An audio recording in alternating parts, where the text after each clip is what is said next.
Papa, gusto kong mag-arcade. Ano? Arcade. Anong arcade? Anong arcade? Ito.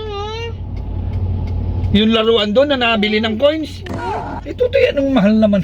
Ang coins doon ay ang 100 pesos, ilang piraso lang. Kumpara doon sa World of Fun, iba doon. Pati isus ka po, unting-unti pa ng laro. Maglalaro ka pati ng basketball mamaya. Ay, ang dami mo naman lakad. Tipid-tipid daw sa gastos. Tipid-tipid daw sa gastos. Papa, Oh, sino naman yung kausap mo sa telepono kanina? kumpare ko.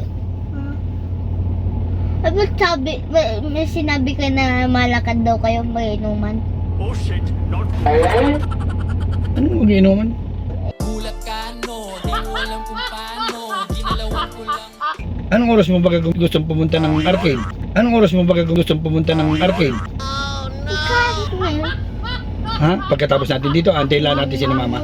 At papunta tayong arcade. Sabihin kita yung malakad kayo. Hindi nga Tutoy, 100 pesos lang na coins ang abili mo dun sa arcade ha. Yun